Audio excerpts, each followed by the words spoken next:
va lire Actes chapitre 4, verset 12. Si vous y êtes, dites Amen. Si vous cherchez encore, dites J'arrive. Alléluia. Arrivons tous ensemble alors parce qu'on a l'écran. La Bible nous dit il n'y a de salut en aucun autre car il n'y a sous le ciel aucun autre nom qui ait été donné parmi les hommes par lesquels nous devions être sauvés. Et pour un moment, peut-être pour le prochain heure ou deux, je vais prêcher sur ce sujet, un seul nom. Je vais peut-être prêcher un peu, je vais peut-être enseigner un peu. Ça va être, je vais préenseigner. Je vais préenseigner, on va dire ça comme ça. Alléluia. Et si on priait pour que le Seigneur nous aide, Seigneur, nous te sommes infiniment reconnaissants, Papa, de ton amour, de ta bonté, Papa, de ta fidélité, Seigneur. Nous te remercions pour le privilège que nous avons ici. Merci, Papa, de nous avoir fait, Papa, ressentir et reconnaître le prix de la croix, Papa, prix élevé par lequel nous puissions avoir accès à toi, Seigneur. Papa, alors que nous venons à toi, nous réalisons également combien nous sommes des êtres naturels, des êtres charnels, Papa. Et cette parole, Papa, que tu nous donnes, Papa, et esprit, et de nous-mêmes, nous ne pouvons la saisir parce qu'elle semble être folie pour nous. Aide-nous, Papa, à la partager sans crainte, ni favoritisme, ni hésitation. Aide-nous, Papa, à la recevoir dans nos cœurs, qu'elle puisse y trouver une place où elle va germer, y produire de fruits et que ce fruit nous conduise jusque dans la vie éternelle. Et c'est avec action de grâce dans le cœur que nous te prions ainsi, dans le nom de Jésus. Nous disons tous au nom de Jésus. Alléluia. Pouvons-nous battre nos mains, alléluia, alors que nous nous assoyons. Alléluia. Je pense que à cette rendue à l'heure que nous sommes, je pense que presque nous tous, nous savons que un des candidats à la présidence américaine pour l'année 2024 a échappé à un attentat mortel. Amen. Est-ce qu'il y en a qui le savent? Oui.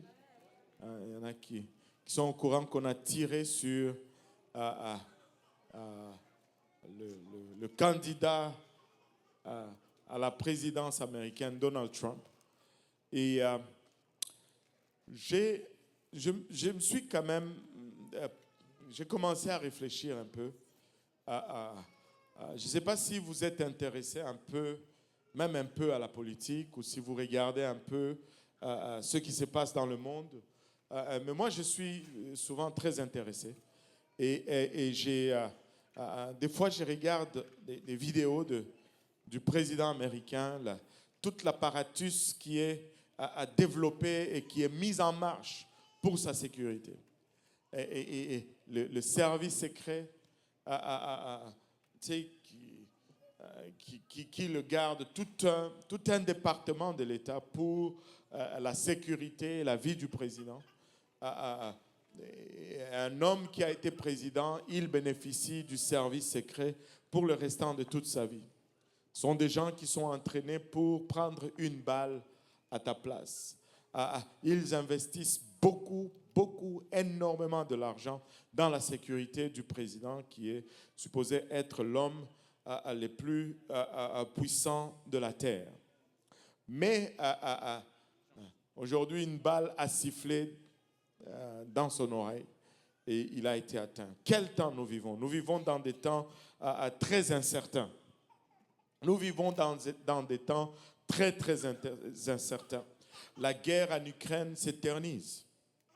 Et là, non seulement elle s'éternise, mais il y a un risque que cette guerre se répande dans d'autres pays. La France menace d'envoyer ses soldats et ça irrite Poutine, l'OTAN qui envoie des avions et on est en train de vivre des moments ou des temps très incertains.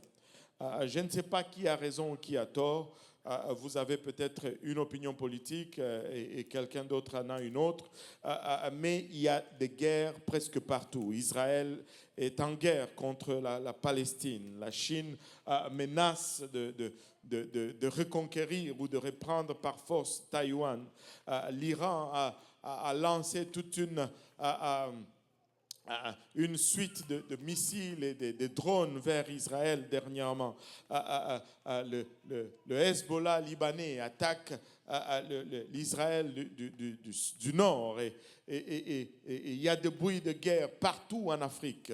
Haïti aujourd'hui, on ne peut même pas aller en Haïti parce que Haïti est en guerre. On ne sait pas s'il est en guerre contre un pays ou ils sont en guerre contre eux-mêmes, mais il y a la guerre partout. En Afrique, d'innombrables guerres en Afrique. Au Mali, au Niger, partout, c'est la guerre. Il y a tellement de guerres qu'on ne peut même pas... on commence à parler même de guerres oubliées. C'est-à-dire que cette guerre est là pendant tellement longtemps, mais comme elle ne fait pas des dégâts majeurs, les gens ont oublié que les gens se battent. C'est-à-dire que les gens sont en train de se battre là. Nous, ici, on a déjà oublié. Avez-vous déjà vu, surtout au pays, des jeunes ou pas très sages qui vont commencer à se battre, espérant que on va les séparer. Et là, les grands du quartier vont dire, laissez-les, on va voir, laissez-les. Et là, vous vous battez, vous espérez que quelqu'un va intervenir, mais personne n'intervient. C'est rendu à ce point-là, les guerres aujourd'hui. Au Congo, on est en guerre. On ne sait pas avec qui. C'est avec le Rwanda ou c'est entre nous-mêmes, on ne sait pas. Mais toutefois, on est en guerre.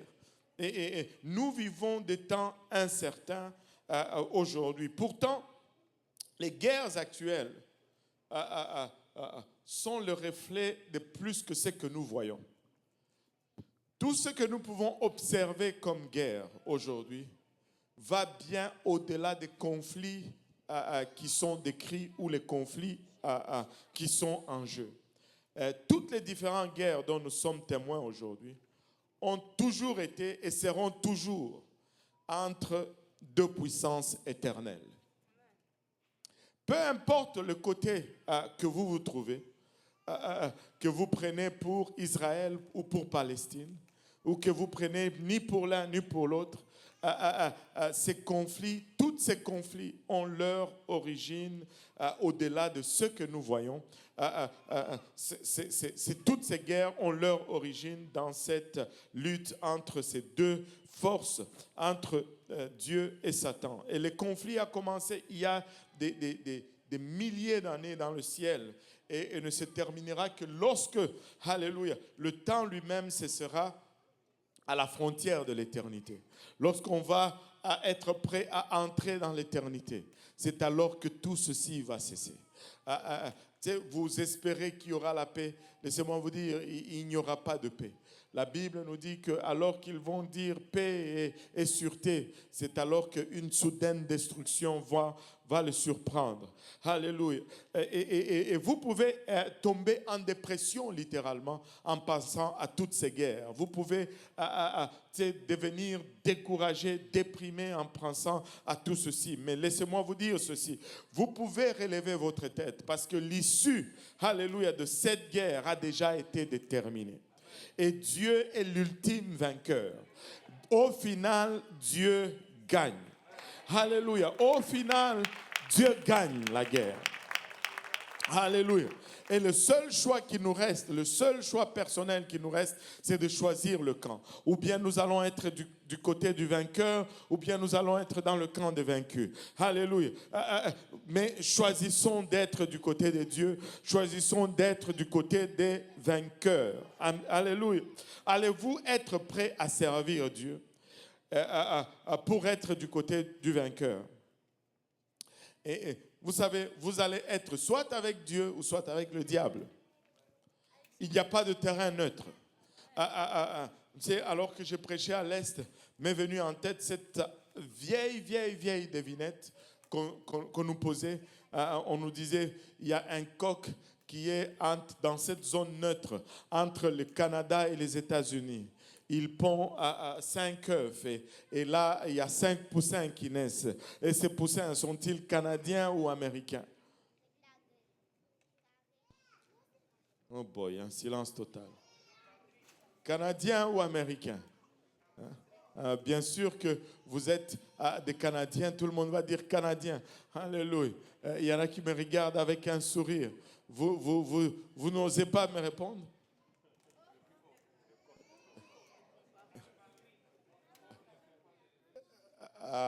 Le coq ne pond pas d'œufs.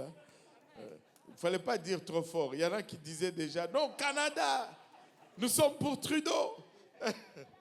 Alléluia. Le coq ne pond pas d'œufs. Mais laissez-moi vous dire, dans notre réalité, nous n'avons pas une telle situation. Il n'y a pas de zone neutre. Il n'y a pas de no man's land où tu peux être ni d'un côté ni de l'autre. Où tu vas choisir d'être du côté de Dieu ou tu vas choisir d'être du côté du diable. Et le choix t'appartient aujourd'hui, mais tu dois faire un choix. Mais ce n'est pas évident des fois de faire le choix. Et on va voir pourquoi. On va voir pourquoi. Regardez avec moi Apocalypse 12. On va lire Apocalypse 12 à partir du verset 7 jusqu'au verset 12. Et écoutez un peu ceci. La Bible nous dit, Apocalypse 12, 7, il y eut une guerre. Il y eut guerre plutôt dans le ciel. Michel et ses anges combattirent contre les dragons, et les dragons et ses anges combattirent. Mais ils ne furent pas les plus forts, et leur place ne fut plus trouvée dans le ciel.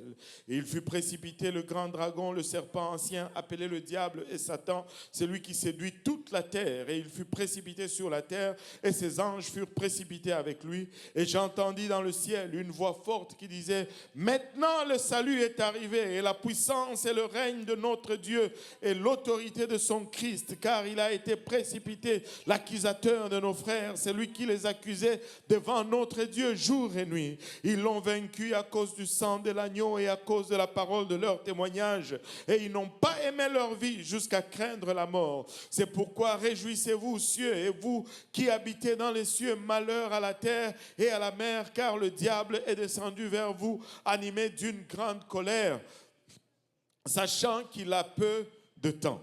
Sachant qu'il a peu de temps. Et laissez-moi vous dire que depuis le début,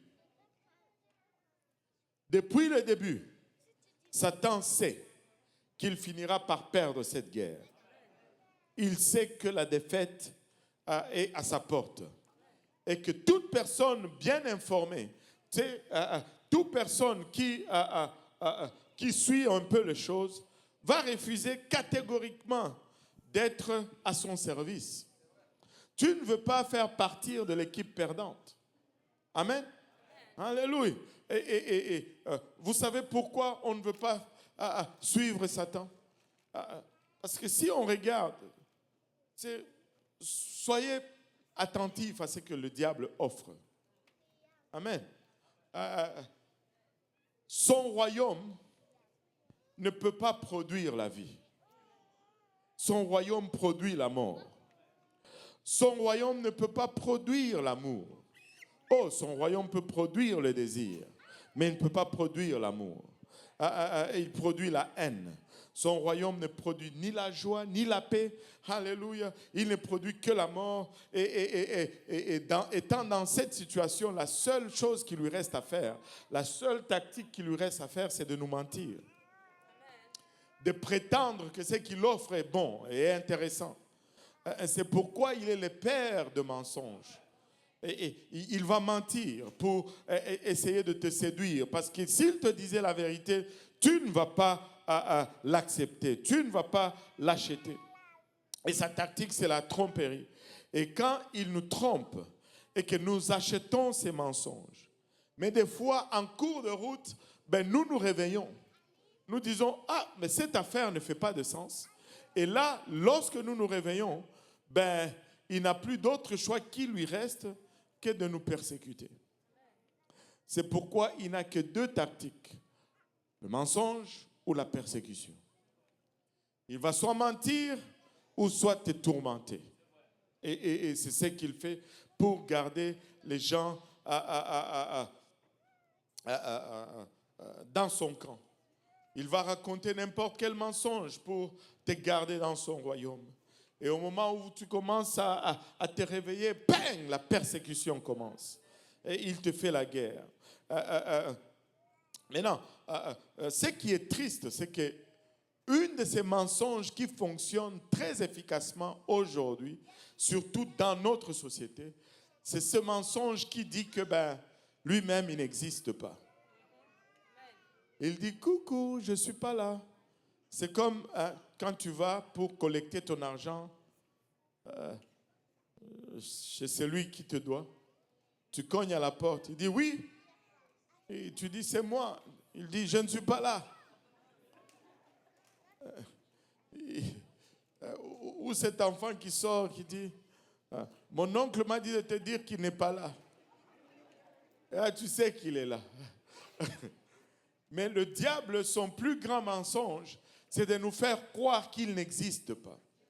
Et ça peut sembler ridicule, ça peut sembler, ça peut nous pousser à nous dire, mais qui est-ce qui va croire à un tel mensonge?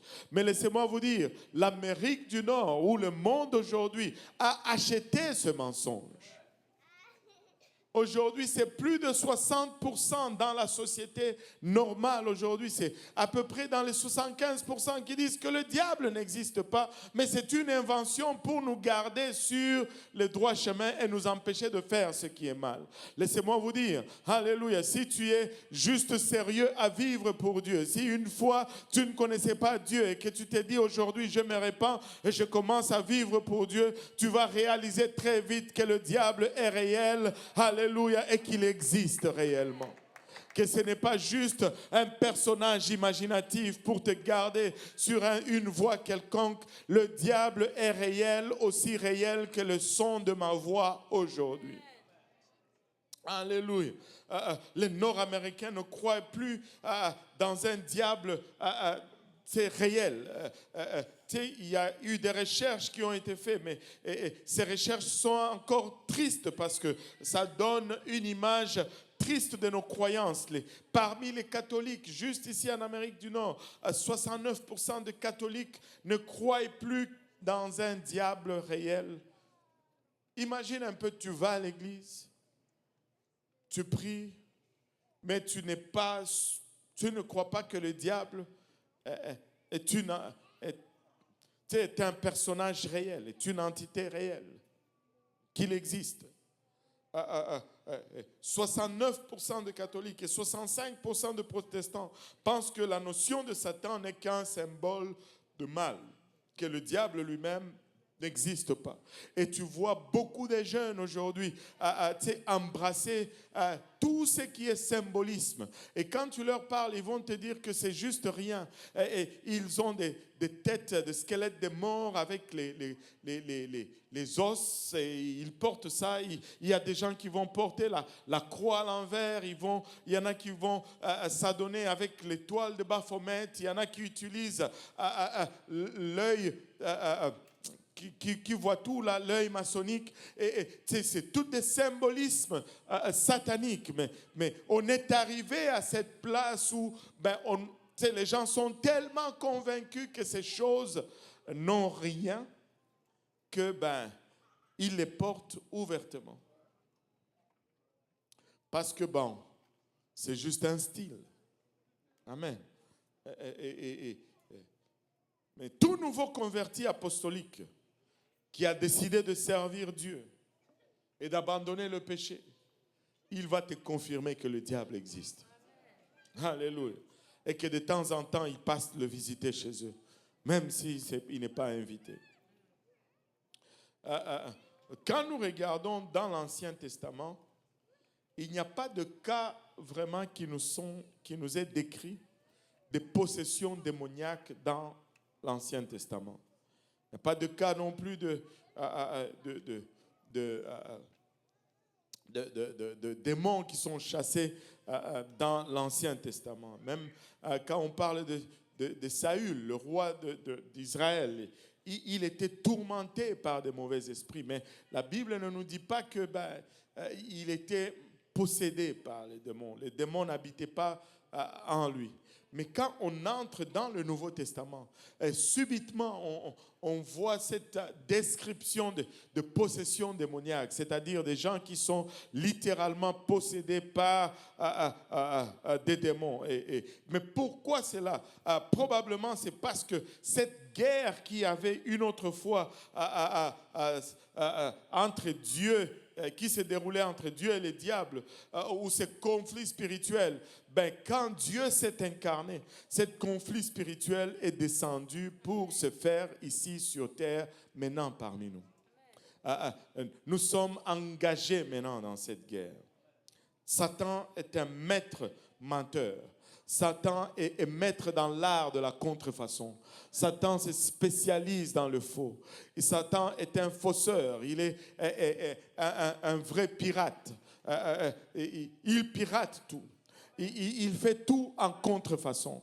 Et cela pour séduire tous ceux qui cherchent Dieu sincèrement. On peut le chercher dans la sincérité, mais si on ne fait pas attention, Satan peut nous séduire et nous induire en erreur.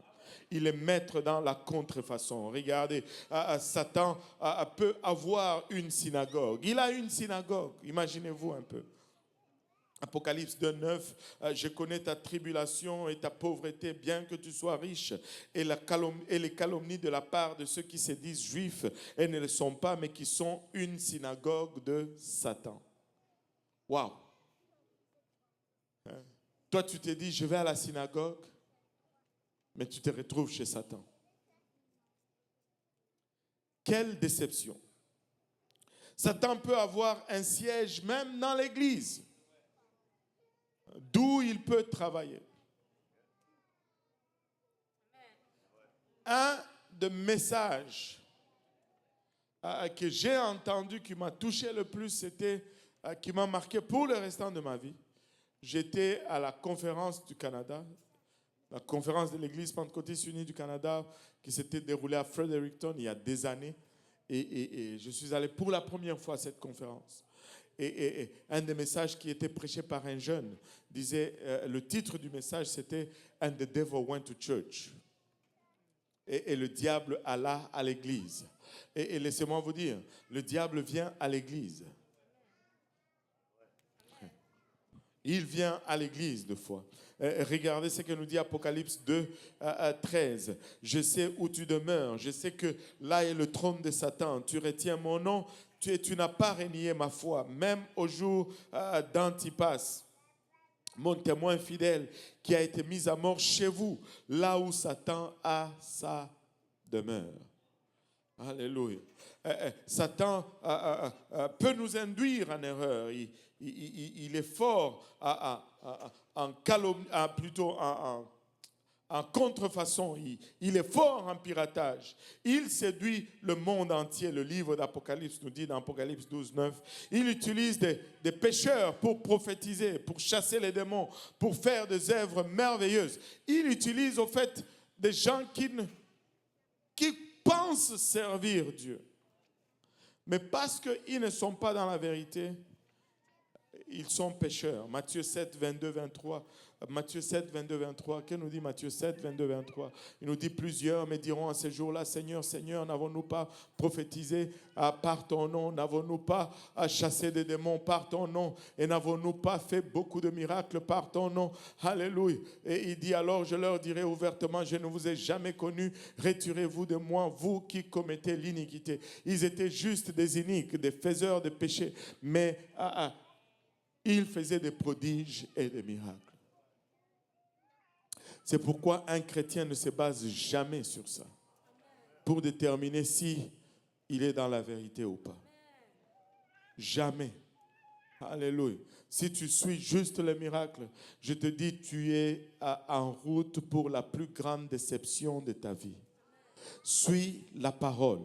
Cherche la parole. Cherche la parole.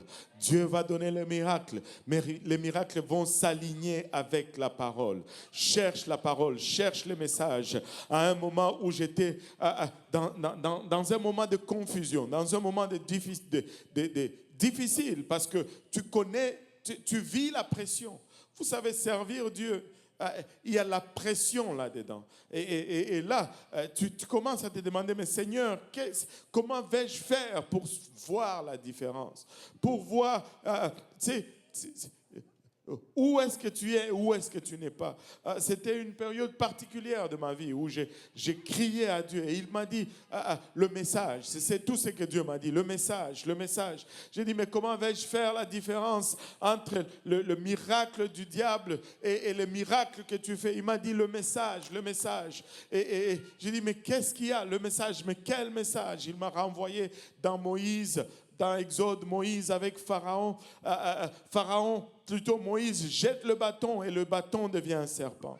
Pharaon appelle ses magiciens qui jettent aussi leur bâton et leurs bâtons deviennent aussi des serpents. Quel serpent vas-tu choisir? Je ne sais pas s'il existe de bons serpents. Je n'ai pas envie de toucher un serpent. Anyway. Un serpent, c'est yak. Mais il y avait un qui était le produit de la puissance de Dieu et d'autres qui étaient le produit de la puissance de l'ennemi. Mais comment faire la différence? Et le Seigneur dira juste le message, le message. Laissez-moi vous dire, Moïse avait un message et Pharaon avait aussi un message. Et le message de Moïse disait, sortons de l'Égypte. Nous devons sortir de l'Égypte. Alléluia. Mais le message de Pharaon était, restons dans l'Égypte. On est bien en Égypte. Alléluia. Laissez-moi vous dire, pour quitter l'Égypte, il fallait qu'il traverse la mer Rouge. Alléluia. Et aujourd'hui, pour quitter le monde, qui est le type ou le symbolisme représenté par l'Égypte, il faut que tu traverses les eaux. Alléluia. Il faut le message. À partir de ce jour, alléluia, il y a eu une conviction. Où sont les jeunes? Je suis convaincu. Alléluia. Si que quelqu'un ne prêche pas l'évangile, peu importe les signes et les prodiges qu'il peut faire, je n'ai rien à voir avec lui. Alléluia. Parce que ça prend le message. Oui, on veut le signe, mais il faut qu'il y ait le message. S'il n'y a pas de message, les signes deviennent diaboliques. S'il n'y a pas de message, les signes ne sont pas de Dieu. L'évangile doit être prêché. L'évangile doit être prêché. Si tu ne prêches pas l'évangile, à quoi te sert, alléluia, la puissance? À quoi sert la puissance? À quoi servirait la puissance si on ne prêche pas l'évangile? Écoutez, peuple de Dieu, ne vous laissez pas induire en erreur. Ne succombez pas à la pression. Nous devons plus que jamais prêcher ce message simple. Nous devons plus que jamais déclarer le plein conseil salutaire de Dieu. Nous devons plus que jamais, alors que le jour passe et que la fin approche, laissez-moi vous dire, le jour que la trompette va sonner, il n'y a rien qui va importer plus si ce n'est la prédication de l'évangile. Oh oui, on peut faire de croisades de guérison, mais lorsque la trompette sonne, ce n'est pas ça qui va faire la différence. Oh oui, on peut faire, alléluia, des séances de miracles, de délivrance et des concerts et de toutes ces choses. Mais laissez-moi vous dire, lorsque la trompette sonne, ce qui va faire la différence, c'est s'ils ont entendu l'évangile ou pas, s'ils ont obéi à l'évangile ou pas. En ces jours-là, c'est l'évangile qui va faire la différence. Prêchons l'évangile, déclarons-le, alléluia, en tout lieu, en tout endroit, alléluia. Soyons radicaux. Le message a été trouvé, pasteur Lionel. Là où tu dis, il faut l'interrompre. Cet homme prêchait, disait que même si tu trouves quelqu'un en train de manger, tu l'interromps et tu lui donnes l'évangile. Parce que c'est plus important l'évangile que la nourriture qu'il est en train de manger. Ça, c'est pasteur Lionel, c'est pas moi. Il dit, s'il lui parle au téléphone, tu l'interromps. À moins qu'il parle l'évangile au téléphone. Là, tu le laisses parler. Amen. Alléluia. Aïe, aïe, aïe. C'est Satan, ça donne dans la contrefaçon même des signes et des miracles. Satan a aussi sa propre doctrine. 1 Timothée 4.1 nous dit qu'il a sa propre doctrine. 1 Timothée 4.1, shoot-moi un peu ça rapidement là. Aide-moi, je voulais juste sauter des choses parce que sinon, j'ai déjà 8 pages, mais si j'avais mis tous les versets, j'allais me retrouver à 12 pages. Alléluia. Mais l'Esprit dit expressement que dans les derniers temps, quelques-uns abandonneront la foi pour s'attacher à des esprits séducteurs et à des doctrines de démons. Il y a littéralement des doctrines, une méthodologie, une façon d'enseigner. Et quand on achète cela, ça devient des forteresses. On est pris là-dedans. Et il faut défaire cette doctrine par la suite. Et c'est compliqué, c'est difficile. Ils ont même des doctrines. Littéralement, ils sont allés à l'école pour faire leur travail. Ils utilisent de faux prophètes, de faux Christ, des hommes mauvais et des séducteurs. Dans Matthieu 24, 11 et 2 Timothée 3, 13, ils se déguisent même en ange de lumière. Il va se présenter comme un bon, voulant faire le bon. Mais alors que son plan, c'est faire le mal, 2 Corinthiens 11, 14, Satan sait que son temps est compté. Dans le calendrier prophétique, il ne lui reste plus de temps. Laissez-moi vous dire, si nous regardons toutes les prophéties, je ne sais pas si vous allez en trouver une à laquelle on peut regarder et dire que celle-ci n'est pas encore accomplie, alors le Seigneur ne reviendra pas de sitôt. Moi, je ne sais pas. Sur ce terrain, on ne sait pas. Mais personnellement, je ne connais pas une prophétie qui reste, à laquelle nous pouvons regarder et dire, le diable ne va pas revenir, ou Satan, la fin n'est pas proche, Satan n'a pas sa fin, le Seigneur ne va pas revenir, parce que celle-ci n'est pas encore accomplie. Avant, je pensais que, je m'appuyais beaucoup sur cette prophétie qui dit, alors l'évangile sera prêché à toutes les nations, alors viendra la fin. Vous savez que cela ne veut pas dire que toutes les nations seront converties. J'étais induit en erreur en pensant que c'était que toutes les nations allaient être converties. Cela ne veut pas dire que toutes les nations seraient converties. Il y avait un seul peuple sur la terre où l'évangile n'était pas encore atteint. Mais même cela a été défait. Il y a un Américain, ça prend toujours un Américain pour faire des choses un peu... C'est pourquoi on les aime et on les déteste en même temps. Avez-vous remarqué cela?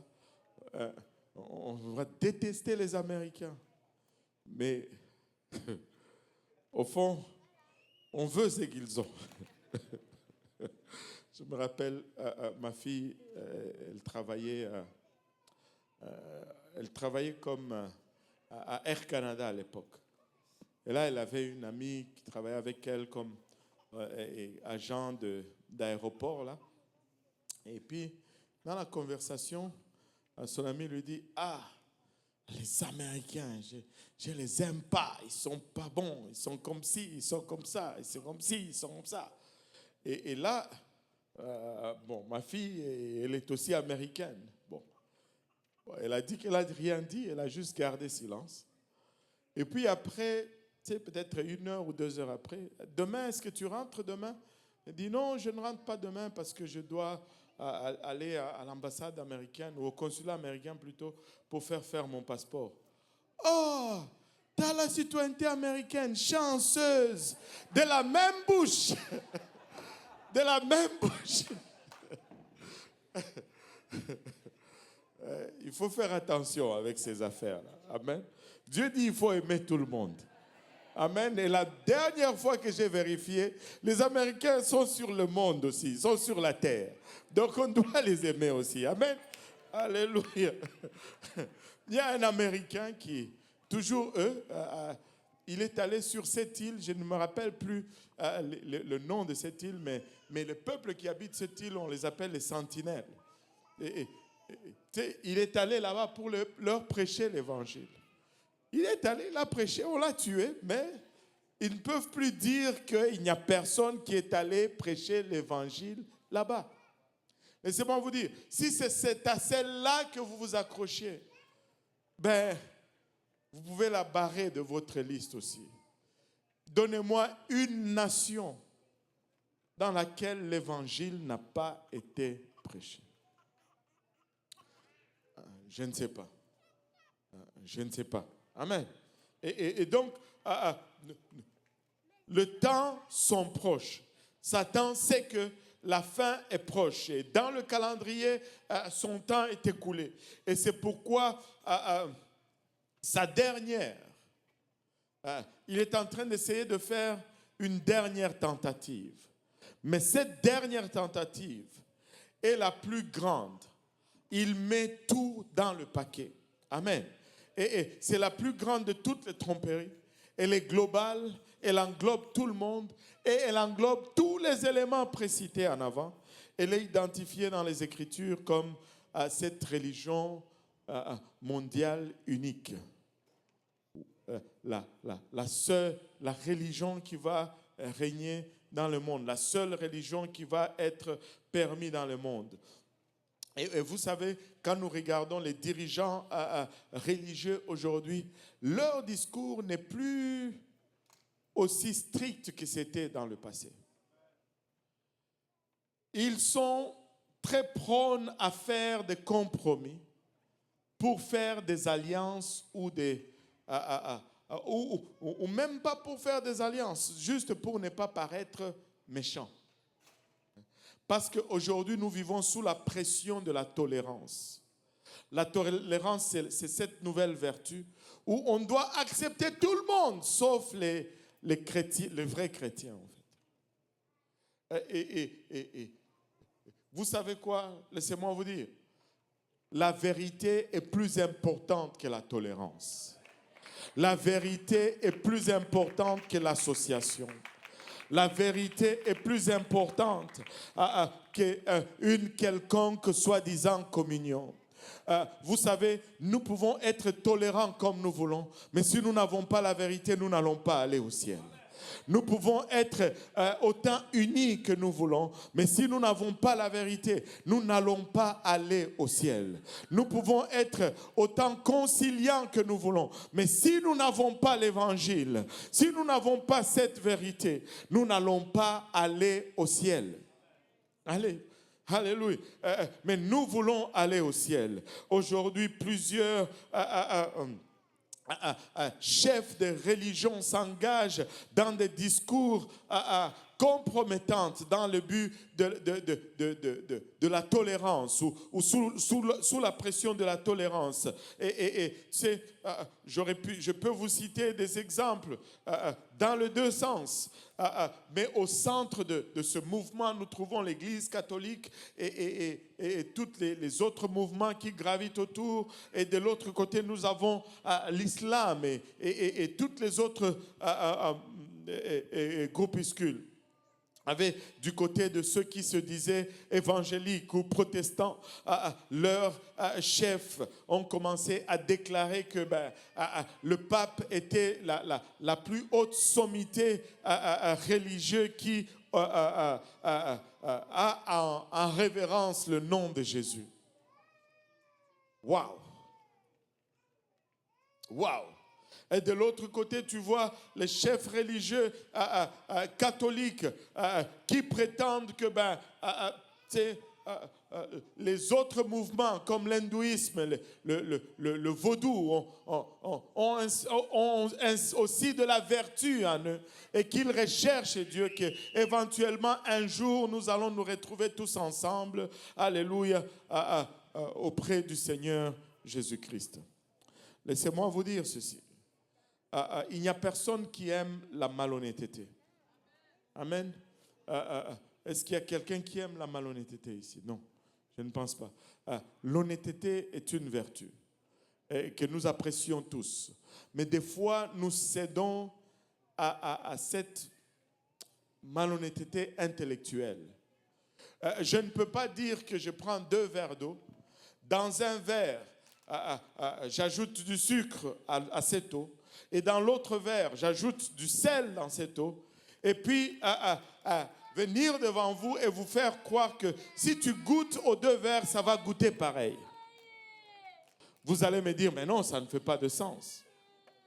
Mais quand il est question du salut, des fois, nous sommes à cette place où nous disons, tu peux faire une chose et l'autre fait l'autre chose et les deux, vous vous retrouvez sauvés pareil. Laissez-moi vous dire, ce n'est pas très honnête intellectuellement parlant. Le Seigneur m'a mis à cœur à l'Est tout à l'heure de donner cet exemple. Alléluia. Tu ne peux pas dire à quelqu'un que si tu prends la 40 ouest, tu vas aboutir à Trois-Rivières. Allô? La 40 ouest va dans une direction.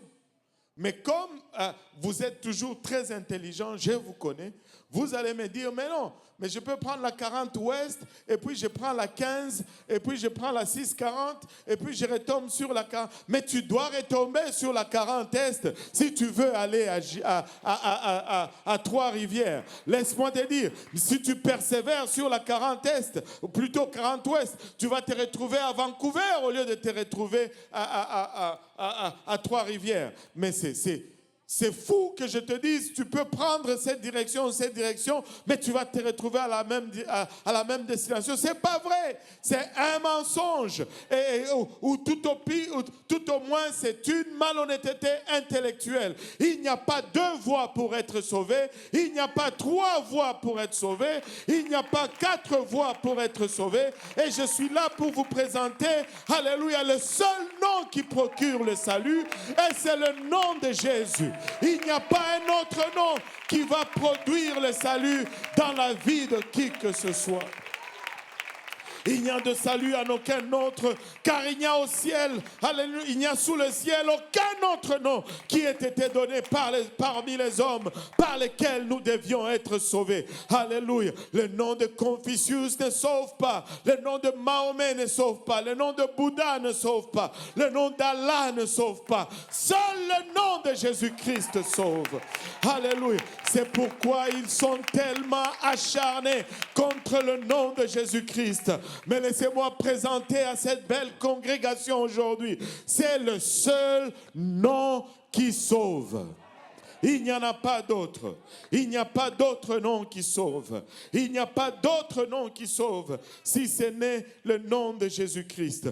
Tu peux prendre la 40 ouest. Alléluia. Mais si tu persistes à demeurer sur la 40 ouest, tu vas aboutir à Vancouver, je te dis, mon ami. Comme quelqu'un m'a dit à l'est, tu risques même de ne pas arriver à Vancouver parce que tu vas manquer du carburant. Anyway, ça c'est... Alléluia. Il n'y a qu'un seul nom qui sauve. C'est le nom de Jésus-Christ. Alléluia. Et tu sais, le mouvement écuménique aujourd'hui fait une pression intense sur toutes les religions pour que tout le monde se compromette et vienne ensemble. Et les seuls qui refusent jusque-là, c'est ceux qui ont le nom de Jésus-Christ. Laissez-moi vous dire ceci. C'est prophétique. La Bible dit ceci, que quand l'Antéchrist, la bête, va venir, il va mettre la marque de la bête sur le corps humain à deux endroits. Est-ce qu'il y en a qui se rappellent quel endroit qu'il va mettre? Le front et la main.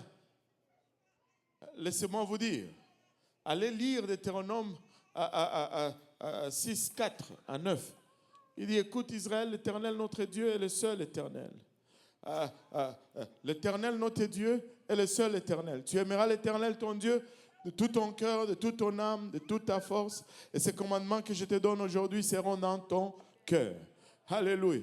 Continue, donne-moi le poisson. Tu les inculqueras à tes enfants et tu en parleras quand tu seras dans ta maison, quand tu iras en voyage, quand tu te coucheras et quand tu te lèveras. Tu les liras comme un signe sur et ils seront comme des frontons entre le front et la main. laissez-moi vous dire, alléluia, c'est la connaissance du seul et unique vrai Dieu n'affecte pas seulement notre naissance spirituelle, mais affecte également notre croissance et notre persévérance spirituelle. Parce que laissez-moi vous dire, alléluia, en ce jour-là, quand l'Antéchrist va venir, alléluia, il va chercher les gens qui ne sont pas marqués. Mais si tu es, alléluia, le peuple du nom, et que tu as mis son nom sur le front, et que tu as mis son nom sur les mains, il n'y aura pas de place pour mettre un autre symbolisme. Laissez-moi vous dire, nous allons tenir pour ce nom, parce qu'il n'y a qu'un seul nom qui sauve. Nous allons tout tenir pour ce nom.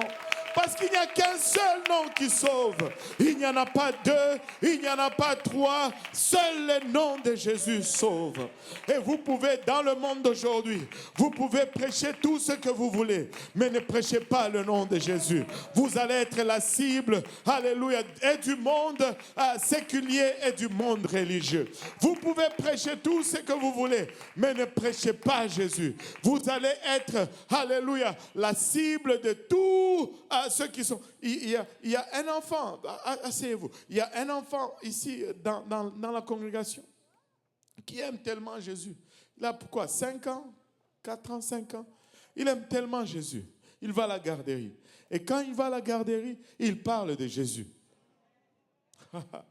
Juste un enfant de ceux qui sont à la mamelle, de la bouche de ceux qui sont à la mamelle. Et il est à la garderie. Son ami de la garderie lui dit, il est malade, on va prier pour toi, Jésus va te guérir. La maîtresse de la garderie dit, mon fils est malade, le médecin va le guérir. Non, c'est Jésus qui va le guérir, madame. Et il ne parle que de Jésus. Alléluia. Vous savez, la maman a été convoquée. Dit, il faut dire à ton enfant de ne plus parler de Jésus. Oui, pas plus tard qu'une semaine ou une semaine et demie, et qui ne parle pas de Jésus parce que on est un pays laïque. Oh oui, le pays laïque peut dire à mon garçon qui n'est pas un garçon, il est une fille. Le pays laïque, alléluia, peut donner un avertissement, un avortement à ma fille de 14 ans sans m'avertir. Un pays laïque. Montrez-moi un pays laïque. Nous allons dire Jésus. Nous allons dire Jésus. Alléluia.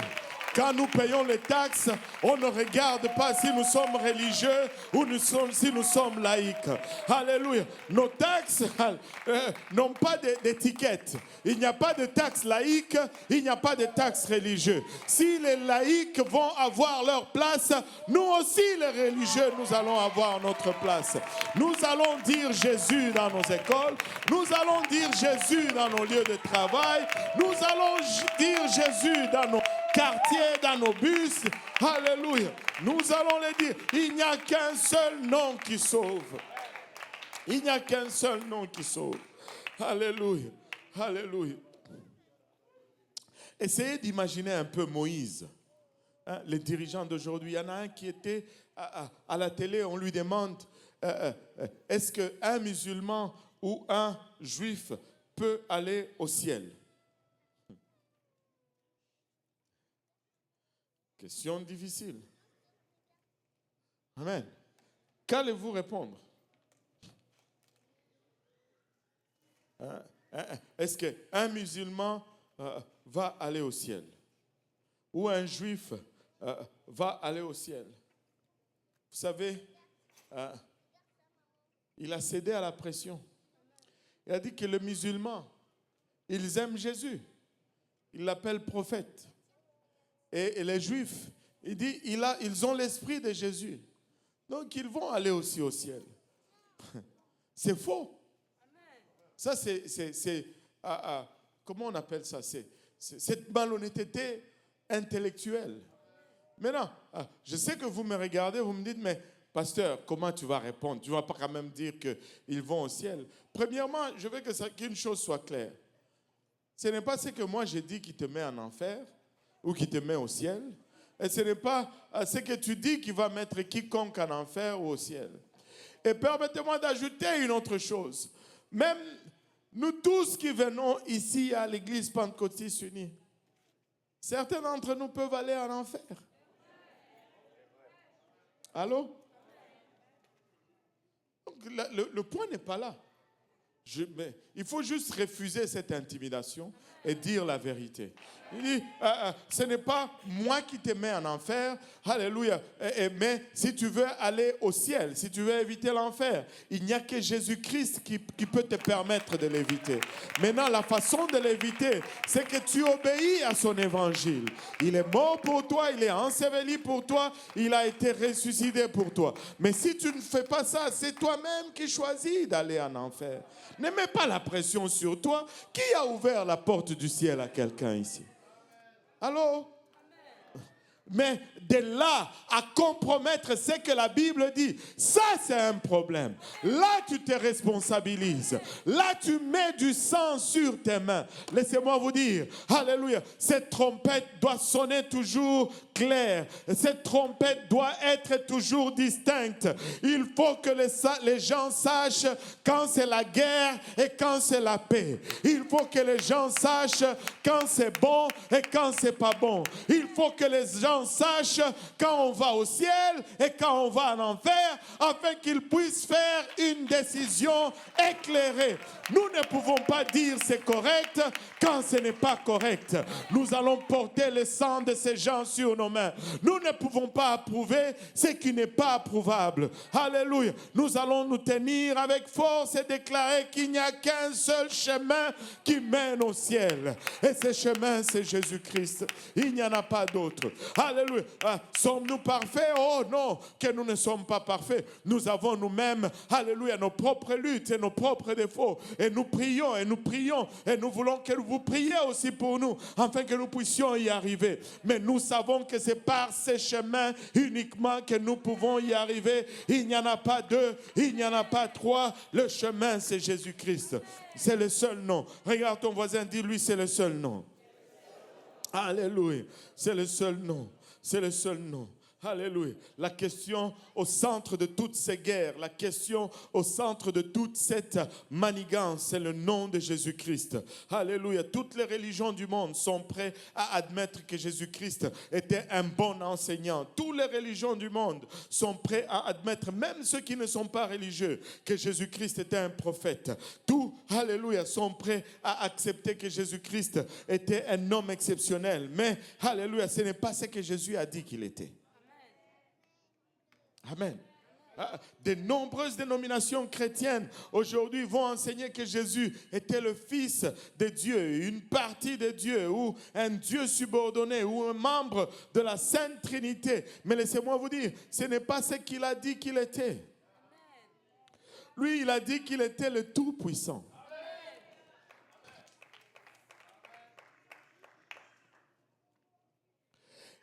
Dans la parole de Dieu, c'est une question non négociable.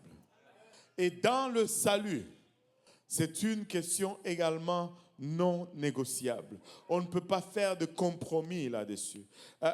Regardez avec moi le livre de Colossiens. Oh, j'aime les Colossiens. Colossiens a été écrit à des chrétiens qui avaient bien commencé, mais qui sont arrivés à une place où ils ont commencé à dire oui, Jésus, mais tu ne peux pas ajouter mais quand il est question de Jésus. Il est tout seul, Dieu. Il n'y a pas de mais qui vont le suivre. Lui seul est créateur. Il n'y a pas de mais qui va suivre. Il est Dieu, point. Il est créateur, point. Il est sauveur, point. Il est pourvoyeur, point. Alléluia. Et le livre de Colossiens vraiment a été écrit pour montrer que Jésus est le seul. Et il domine tout. Il a la prééminence sur toute chose. Regardons certains passages du livre de Colossiens. Colossiens 1, on va le regarder à partir du verset 14. Colossiens 1, à partir du verset 14. Suivez un peu avec moi. Il dit, en qui nous avons la rédemption, c'est-à-dire en Jésus-Christ. En qui nous avons la rédemption, la rémission des péchés. Oh, Satara. Sa présence était intense ici ce matin. Lorsque nous nous commémorons tout simplement l'acte qui a fait que nos péchés soient pardonnés. Laissez-moi vous dire, il n'y en a pas deux comme Jésus-Christ. Il n'y en a pas deux comme Jésus-Christ, en qui nous avons la rédemption, la rémission des péchés. Il est l'image du Dieu invisible, le premier-né de toute la création, car en lui ont été créées toutes les choses qui sont dans les cieux et sur la terre, les visibles et les invisibles, trône, dignité, domination, autorité. Tout a été créé par lui et pour lui. Alléluia. Tout a été créé par lui et pour lui. En d'autres termes, il a créé toutes choses et toute chose a été créée pour lui. Vous savez, tout ce que nous sommes et tout ce que nous possédons est tout simplement une transformation. Que tout le monde dise transformation. Transformation de ce qu'il a créé. C'est-à-dire, tout ce que nous possédons est pour lui. Allô? Parce que nous n'avons rien créé. Nous n'avons que transformé. Le vêtement que tu portes, tu as transformé. Tu dis, mais je l'ai acheté avec mon argent. Ben, l'argent c'est juste le produit d'une transformation. Tu dis, mais j'ai travaillé. Mais tu as transformé l'énergie que tu as consommée, alléluia, de ce que Dieu a créé pour produire le travail, pour avoir l'argent, pour acheter ses vêtements. Donc, au final, tout lui, même l'air que tu respires lui appartient. Même l'air que tu respires, c'est à lui. Au fond, même la poussière, toi là, tu te dis c'est moi. La poussière qui constitue cette chair que tu es, c'est à lui. C'est lui qui a créé la poussière qui constitue ton corps. Mais il est le Père des esprits. Alléluia. Battons nos mains pour le Seigneur Jésus-Christ. Il a tout créé. Tout créé. Alléluia. Et il a tout créé pour lui. Donc, alléluia. Mon frère, ma soeur, ce que tu as est juste emprunté. Utilise-le avec sagesse. Amen. Même le temps est emprunté. Utilise-le avec sagesse. Alléluia. Alléluia. Tout a été créé par lui. Il a créé toutes choses et pour lui. Alléluia. Il est avant toute chose et toute chose subsiste en lui. Alléluia. Il est la tête du corps de l'Église. Il est le commencement, le premier-né d'entre les morts, en fait d'être en tout le premier. Car Dieu a voulu que toute plénitude habitât en lui. Toute plénitude habite en Jésus-Christ. Laissez-moi vous dire ceci. Le tout premier problème avec la Trinité, c'est celle-ci. La Trinité dit que Jésus fait partir de la divinité. Or que les Colossiens nous disent la divinité habite en Jésus-Christ.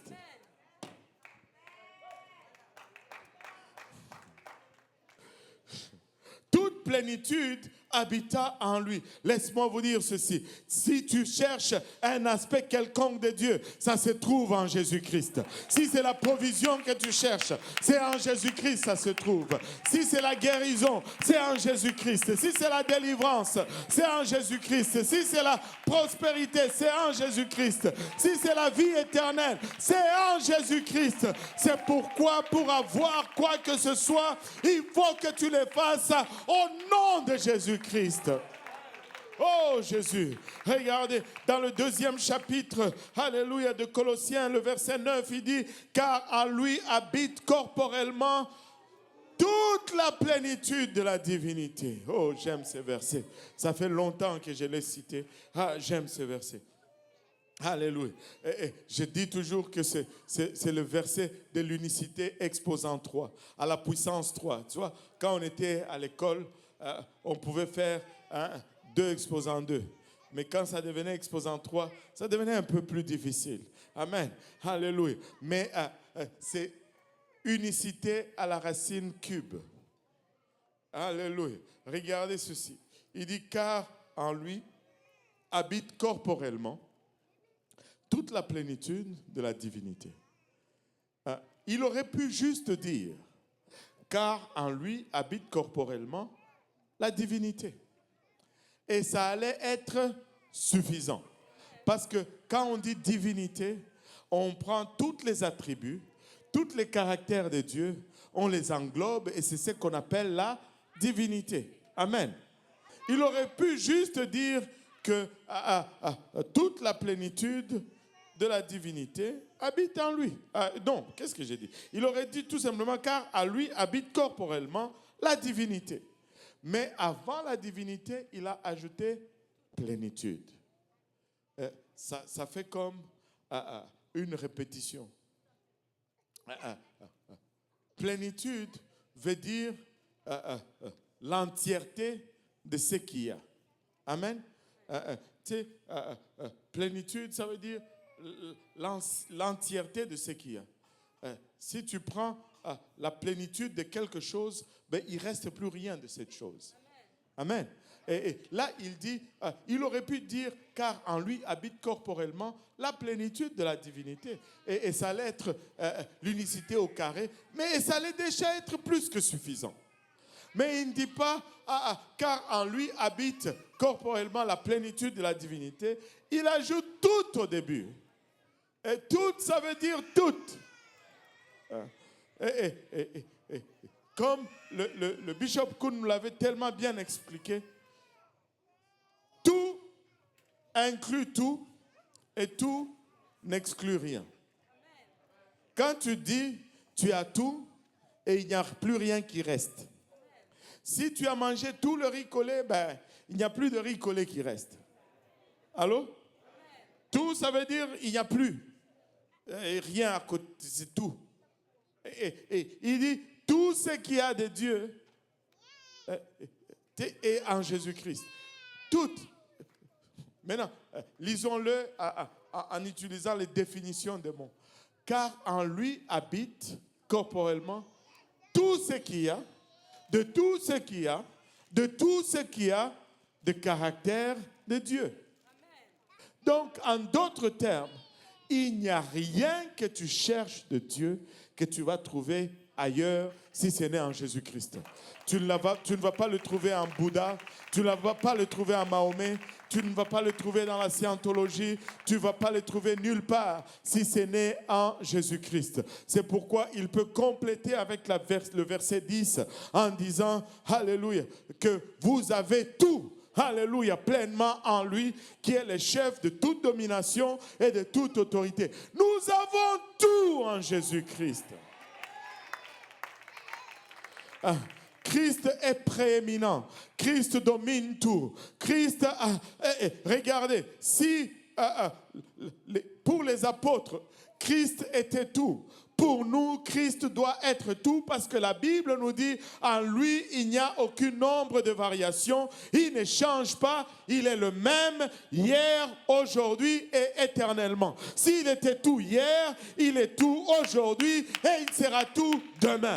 Alléluia. S'il était dans sa plénitude en Jésus-Christ, alléluia, il le sera hier, il le sera aujourd'hui et il le sera éternellement.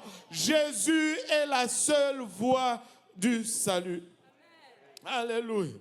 Alléluia. Regardez, dans la Bible, vous ne trouvez pas de mots comme Trinité ou des termes trois associés à Dieu. Il n'y a rien de semblable dans la Bible. Dans la Bible, on trouve tout simplement le seul ou le saint.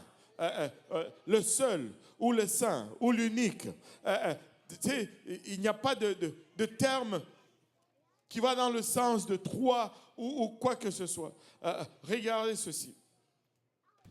Dans le livre d'Ésaïe, Ésaïe 47. Oh boy. Wow, le temps est parti comme ça. 7 heures est correct ou c'est moi? Alléluia. Oh là là, je dois conclure ça rapidement. Il me reste encore 3 pages. Seigneur Jésus, aide-nous. Ésaïe 47, aidez-moi rapidement. Ésaïe 47, notre Rédempteur, c'est celui qui s'appelle l'Éternel des armées, c'est le Saint d'Israël. Alléluia. Ésaïe nous dit que notre Rédempteur, c'est celui qui s'appelle l'Éternel des armées. Alléluia. L'Éternel des armées, c'est Dieu que les Juifs adoraient. Il est le Saint d'Israël. Il est le Saint d'Israël. David a prophétisé, parlant du Seigneur Jésus-Christ. Pierre et Paul confirment la prophétie de David, que c'est une prophétie qui parlait de Jésus-Christ. Et la prophétie nous est donnée dans le psaume 16. Le psaume 16 nous dit au verset 10, « Car tu n'abandonneras pas ton âme, tu n'abandonneras pas mon âme au sépulcre. Tu ne permettras point que ton sein voie la corruption. » Alléluia. Ésaïe nous dit qu'il est le Saint d'Israël. Lui qui est l'Éternel des armées. Et là, David nous dit que tu ne permettras pas que ton sein voie la corruption. Et Pierre et Paul viennent et ils nous disent, il ne parlait pas de lui-même, il parlait de Jésus. Alléluia. Et ils nous disent même, notre patriarche David, son sépulcre est là. Et vous pouvez voir que ses ossements sont dans son sépulcre. Laissez-moi vous dire, j'ai été à Jérusalem, j'ai été dans la tombe de David. Certes, je n'ai pas vu les ossements de David, mais j'ai vu le coffre qui contient les ossements de David. C'est là. Mais j'ai été à Jérusalem. Alléluia. Il n'y avait aucun coffre qui contenait les ossements de Jésus-Christ.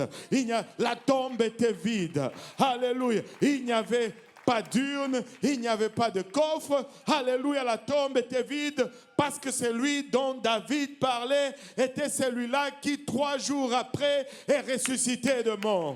3 jours après, alléluia, il a dit, mon corps ne connaîtra pas la corruption. Il est sorti de la tombe. Alléluia, il est sorti de la tombe et il est vivant. Et c'est lui le Saint d'Israël. Alléluia, alléluia. Et il a été reconnu même par les forces démoniaques comme étant le Saint d'Israël. Dans Marc, chapitre 1, le verset 23 à 25, il se dit, il se trouva dans leur synagogue un homme qui avait un esprit impur et qui s'écria, qu'y a-t-il entre nous et toi, Jésus de Nazareth? Tu es venu pour nous perdre. Je sais qui tu es, le Saint de Dieu. Alléluia. Le diable le regarde et dit, je sais qui tu es le Saint de Dieu. Alléluia. Israël, plutôt, Ésaïe nous dit, ce Saint-là, c'est lui l'Éternel des armées. Laissez-moi vous dire, quand tu adores Jésus-Christ, tu adores le Saint d'Israël, tu adores l'Éternel des armées. Il est le seul. Et c'est le seul nom. Alléluia. C'est le seul nom par lequel nous puissions être sauvés. À l'heure actuelle, alléluia, tu peux quasiment prêcher contre... Avez-vous remarqué comment le nom de Jésus est devenu tellement populaire? Même ceux qui ne l'utilisaient pas avant commencent à l'utiliser. Vous avez sûrement vu ces gens qui vont dans les remises de prix et ils vont arriver. I want to thank my Lord and Savior Jesus Christ. Vous les avez entendus. Tout le monde cite son nom. Mais ce n'est pas une formule magique. Que jusque quand tu le cites, pac, les choses se font. Parce qu'il y en a qui font des miracles en utilisant ces noms. Et Jésus dit, je ne vous connais point, vous qui commettez l'iniquité. Même cette église mondiale et unique du diable commence à confesser le nom de Jésus. Et ils accomplissent des prophéties et des miracles. Il est loué dans toutes les chansons. C'est Jésus à gauche, Jésus à droite. Une fois, on disait de nous, vous êtes les Jésus seuls. Mais aujourd'hui, tout le monde est Jésus, Jésus, Jésus. Mais le problème, c'est qu'il loue un sauveur auquel il refuse d'obéir. Nous pouvons les louer. Mais si nous ne lui obéissons pas, ça ne va pas produire le salut en nous. Et la Bible nous donne cet avertissement. Que nous devons savoir que l'obéissance vaut mieux que le sacrifice. Nous pouvons offrir des offrandes, des sacrifices de louange. Nous pouvons offrir des sacrifices de louange. Mais si nous ne sommes pas obéissants à ce qu'il dit, ça ne va pas produire le salut. Ça ne va pas produire le salut. Il dit lui-même dans Luc 6, 46, « Pourquoi m'appelez-vous Seigneur, Seigneur, et ne faites-vous pas ce que je dis ?» Quelqu'un pourra dire, « Mais qu'est-ce que tu dis que nous devons faire ?» Il dit ceci, Alléluia. Si tu n'es né d'eau et d'esprit, tu ne peux entrer dans le royaume de Dieu. C'est ce qu'il dit. Et vous savez, Jésus est le nom le plus élevé parce que l'œuvre que ce nom accomplit est au-dessus de toute œuvre que Dieu aura accomplie dans ta vie. Je dois naître de nouveau. Amen. Je dois porter ce nom. Je dois insérer son nom dans mon salut. Et je dois par la suite insérer son nom dans toute ma marche avec lui. Je vais juste... je vais demander à mon ami ici. Mon ami, tu t'appelles comment? Ethan quoi? Ethan Tabougian Saint-Val. Vous savez, il s'appelle Ethan Tabougian. Et pourquoi est-ce que d'où est-ce que tu as pris le nom de Tabougian? Tes parents, hein? Ils sont où tes parents? Il a fui, il est gêné. Alléluia. Ils sont là, voilà. Tu sais, il a pris le nom de Tabougian parce que son père s'appelle Tabougian. Naturellement, il est né de ces deux personnes. Et parce que naturellement, il est né de ces deux personnes, son nom de famille devient Tabougian. Vous savez, dans leur maison, il va avoir plus de privilèges qu'un Kaosi. Allô? Il va avoir plus de privilèges qu'un Ednerv ou un Kamgam parce qu'il a le nom de la famille. Il a accès à l'héritage. Hein? Frère, j'espère que tu ne consommes pas tout, hein, que tu laisses un peu. Alléluia. Comme ça, il va avoir au moins un héritage. Amen. Et parce qu'il a le nom, alléluia, il a accès à un héritage. Mais comme nous naissons naturellement, il dit que nous devons aussi naître spirituellement. Mais pour naître, ça nous prend un père et ça nous prend une mère. L'Église est notre mère. Le Seigneur Jésus est notre Père. C'est pourquoi lorsque nous naissons correctement, il faut que nous portons le nom. C'est pourquoi quand tu te fais baptiser, il faut que tu sois baptisé au nom de Jésus-Christ. C'est par les eaux du baptême qu'on entre dans le processus de la nouvelle naissance. Et dans ces eaux-là, quand tu entres, en tout cas ici, on ne va pas te baptiser au nom du Père et du Fils et du Saint-Esprit parce qu'il n'y a pas de nom et ça ne te donne pas accès à quelconque héritage. Ça, c'est le message de Pharaon. Alléluia. Moïse est en train de dire, il y a un nom. Alléluia. Rappelez-vous, quand Moïse devait aller devant le peuple, il a demandé, quel nom vais-je donner? Ça prend un nom, frères et sœurs. S'il n'y a pas de nom, tu es nulle part. Il dit, quand tu rentres dans l'eau ici, quand tu rentres dans l'eau ici, on invoque le nom de Jésus-Christ sur toi. Le 22 novembre 1998, je me suis fait baptiser ici même. Je suis entré dans cette eau.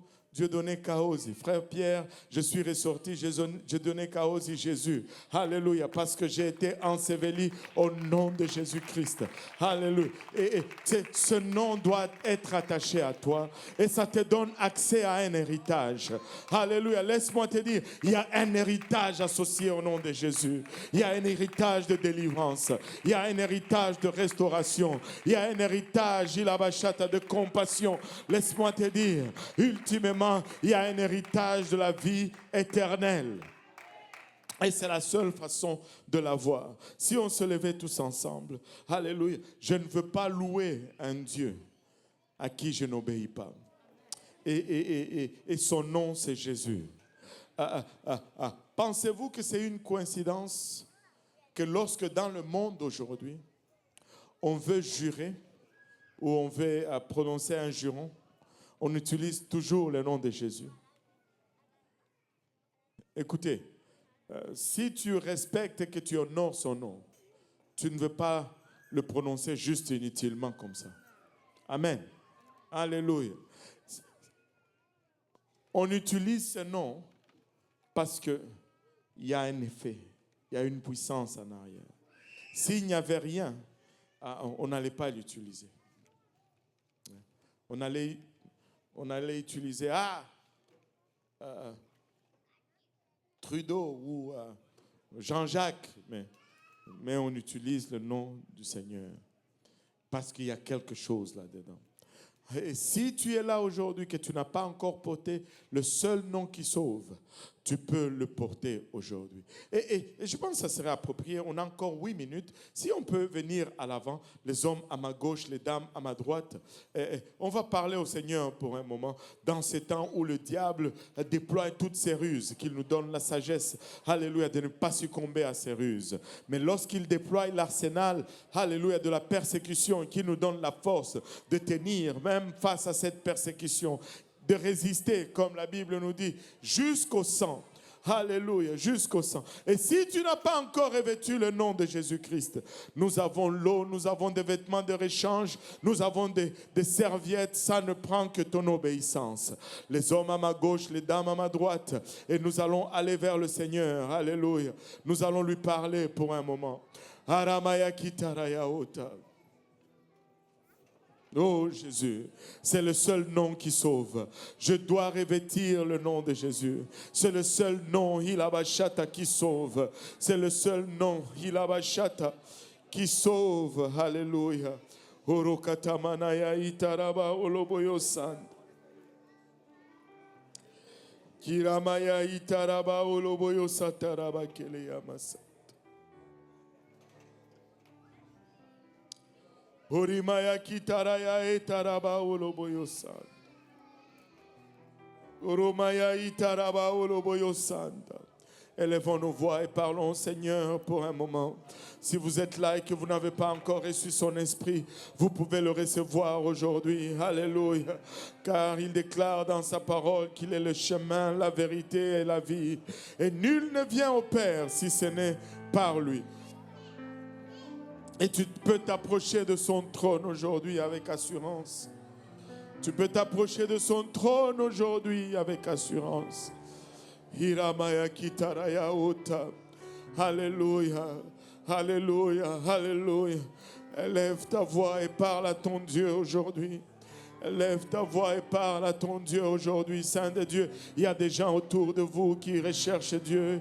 Il y a des gens autour de vous, qui ont besoin juste, alléluia, d'un petit aide dans la prière. Alléluia. Soyons conscients des gens autour de nous. Ikatamanaya etaraba oloboyo sanda. Koromaya itaraba oloboyo sataraba elemaya. Kitamanaya itaraba koloya mashitaraba oloboyosan. Koromaya itaraba oloboyosataraba oloboyosan. Alléluia, alléluia, alléluia Jésus. Haramaya kitaraya otaraba.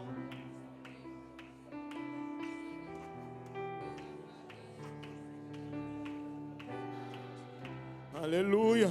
Alléluia Seigneur, alléluia Jésus.